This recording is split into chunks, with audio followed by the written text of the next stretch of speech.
tuloy-tuloy po yung nagaganap na eleksyon para sa senior citizen, no, 2023. Oo nga eh. Ayun, sa magandang araw po sa inyong lahat. Kamusta po kayo? Very good. Ayun, sa very good. Ano po masasabi nyo sa programa po ni Miss Martha Mundong na talagang nakatutok po sa inyo? Napakaganda. Ayun. Ano kami? Accomplish yung ano niya. Yung mga kanyang, ano ba yun? Yung kanyang mga sinasabi, achievement. Para mayroon kaming grasya. Ayun, so talagang nabubuhayan ba kayo ng pag-asa, no? Para sa mga ilalapag na proyekto para sa inyo? Yes. Ayun. So kung makakarap niyo po si Miss Martha Mundong, ano po man sabi niyo? Siya muna. Maganda siya. Mabait. Ayan. Maganda ang mga programa ng Mara Tamundong. I love you, Mara. Ayun. Sige, si ate naman. Kayo po, ano po man sabi niyo kay Miss Martha Mundong? Maganda siya at nagagandahan ako sa kanyang mga programa. Ayun. Bukod sa maganda siya, maganda ang kalooban niya, napakaganda ng ano plano niya sa mga senior. Sa senior. Kung kaharap niyo po siya, ano po sasabihin niyo sa kanya? Thank you. Thank you. Ayan. Thank you. Okay. Nagpakita siya dito. Ayun. So maraming salamat po. Okay, thank you. Mabuhay po kayo. Sige po, sige po. Thank you po. So, tuloy-tuloy po yung programa, no? Ito pong tuloy-tuloy po yung election for senior citizen president dito po sa may barangay 776 zone 85. Ayan. Kami sa programa niya.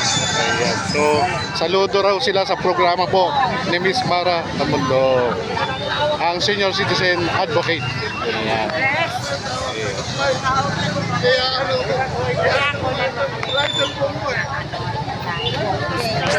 Ayan, so isang magandang araw po sa inyong lahat.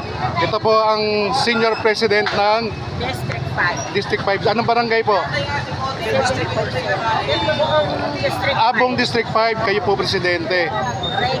Ayun. Sir, ano po masasabi nyo sa programa ng ating minamahal na si Miss Mara Tamundong? Maganda kasi kung ganyan mga eleksyon ng mga senior citizen na nababantay, ibig sabihin na nagpapacilitate is yung mga senior citizen, mga leader, mga president. So, Kasi kung papaubaya sa barangay, hindi magkakaroon ng magandang resulta. Kung mga senior lang, kasi ang senior citizen is independent. Base doon sa Republic Act 9994 na hindi pwedeng makailam ang mga barangay. Magsusupervise lang sila, titignan lang nila. Ngayon, na magpapacilitate with the monitoring of senior citizen na ang magpapantay. So sir, bali, paano nyo nalaman na merong nagaganap na eleksyon para sa senior citizen? Tumawag sa akin yung Sun President. Yung Sun President. So nandito po kayo para mag-observe din. Yes. Ayun, so Kasi kasama. gusto ng Sun President, ma-witness din yung sauna niya, isa sa kanyang maahon na barangay para malinis yung eleksyon. Para kung sino manalo, maligaya lahat ng senior, winoto. Lahat ng senior maligaya kasi nga sila yung nag-banding para mag-alal sila ng bago nilang gusto nilang maging presidente. Ma'am, ikaw, ano po masasabi niyo, ma'am? Ganun din po, kung ano sinabi sa kanya. Ma'am Mara, marami pong salamat sa ginigas mo sa akin nung birthday ko. Salamat. Sana pagpatuloy ni Mara Tamundong yan na magampanan ng mga senior. Kanyang uri ng eleksyon dapat manatili para malinis yung eleksyon na walang nagsasabi na kasi nakialam si Kagawad kasi nakialam si ganito So walang bias, no? Oo, parehas ang laban, maligaya ang senior na wala sa kanila kailang kundi yung kapwa nilang senior citizen na leader ng bawat mga ng distrito.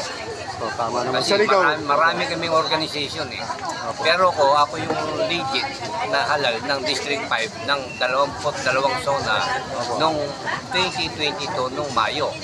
Nanalo ko ngayon, nagtatag sila ng bagong organization, hindi naman pinagbabawal sa batas. Pwede naman kahit sino magtatag ng organization. Basta bahala sila, patakboy lang nila na maganda yung samahan nila. Kasi isa lang naman yan, senior citizen park. Sektor kami ng senior citizen. Kung ano may bigay nila, maganda yung may tulong na senior sa member, okay lang yun, wala akong pagkatalunan. Sabi po, ay nasa Integrated Association of Manila Elderly Incorporated, registered by Secretary. so sir, ikaw, ano po masabi niyo, sir? Ay inaayunan ko yung legitimate na presidente namin ng buong District 5. Siya talaga ang legitimate. Ngayon, inano ko lang, tama naman na kaya magkaroon ng observasyon para magiging patayin ko ay magandang election. Tama naman po yun. Para, Tsaka palagi kami nag-meeting, marami kami. Kaya gusto namin mamit, pag nag-meeting kami, Marami na ako buo na kami. pang-training po. Marami na kami na pang-training yung seminar sa livelihood. Yung paggawa ng bulaklak, yung mga senior na nakakatulong Galing, din ano? sa additional financial resources nila. Ngayon, patuloy pa yan sa pinapalawak pa namin sa integrated.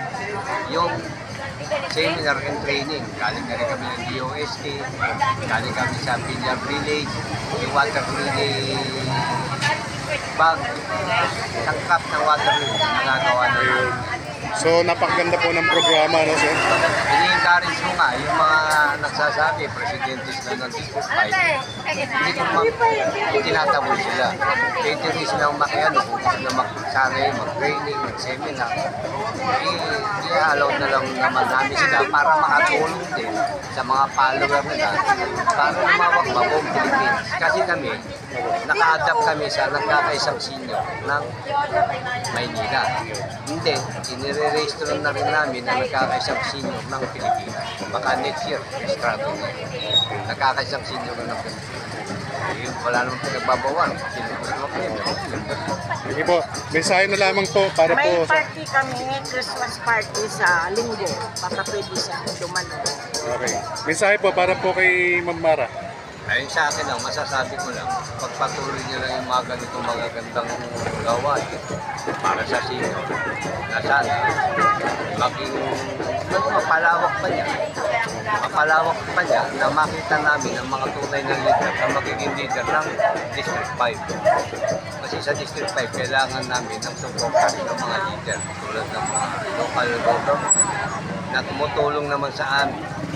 Dapat ma-supportahan din kami sa mga livelihood training. Kung gusto niya, sana matulog, makaliwan siya, tutulong sa mga senior citizens. Gawin niya para sa mga livelihood seminars and training. Supportahan po yung mga livelihood program, ano? Oo, yun lang naman ang kailangan ng senior para makatulong, magkaroon ng income ng kapiraso, makatulong sa mga maintenance nito. So malaking bagay po talaga yun. Oo, kasi sa bahay lang naman sila gagawa pag marunong na sila. Monitor lang sila ng barangay president, zone president. Ngayon, kung ano man yung kailangan doon, mapag-uusapan ng mga nasa distrito kung ano pa ang dapat may suporta para may hingi namin sa National Commission na si Atty. Diano sumusuporta rin sa amin. At sa amin naman mga financial assistant, si Congressman Ordanis naman ang tumutulong sa amin. Maganda po yung mga sumusuporta sa amin ng mga pati yung local government yung suporta. So napakagandang programa, no? Dahil tuloy-tuloy po yung pagtulong at pagunlad. Hindi ko kami Di ba? kami sa integrated, hindi kami nakikigulo. Kaya siya presidente, kanila 50. Walang problema. Basta malaga nagkakaisa, no? Oo, kasi kami, ang akin lang, imbitahan ko yung mga zone president na umaki ng seminar. May seminar sa DOST, DTI, sa DOLE, may mga seminar na kinakantak yan. Ngayon, tinatawag yan sa mga district. Anim kami yung district president sa integrated ng buong Maynila. Kami naman, nag-invite kami yung mga zone president para makatulong din sa mga hawak ng barangay, ng miyembro, ng na matuto sa mga live. Huwag mo na masyado dinagdag yung pagkamatanda ko kayo. Bigasan. Baseball Marami pa talagang kapagtutunan ng pansin, no? Oo. Katulad nung ngayon, meron na kami benepisyo ng 43 na livelihood sa buong district na itong December, i-award na sa mga beneficiary. Wow. Kagandang loob po ng ano po yan. Ng National Commission of Senior Citizens. Ayun, grabe, no? Talagang buhay na buhay po yung programa ng mga senior citizen, di ba? So, sige po. Pagpatuloy lang po sa mga senior ang ginagawa ko. Saludo po kami sa inyo. Isa po akong zone president ng zone 86 po. Kami mga nagbubuo po. Sige po. Ikaw po, sir, mensahe mo po kay Ma'am Mara. Maraming salamat to sa mga tulong ninyo sa senior citizen. Sana mapagpatuloy ninyo, palawakin pa ninyo para sa ikasisiyan ng mga senior citizen dito sa District 5 hanggang sa Karatig Distrito ng District 5. Yamay. So muli, maraming salamat po sa inyong lahat, no? Mabuhay po Mamara, ang mga bye-bye. senior Kilala niyo citizen. po ako. Diba? Sige po, mabuhay po kayo. Salamat po. Salamat, Mara. Mara,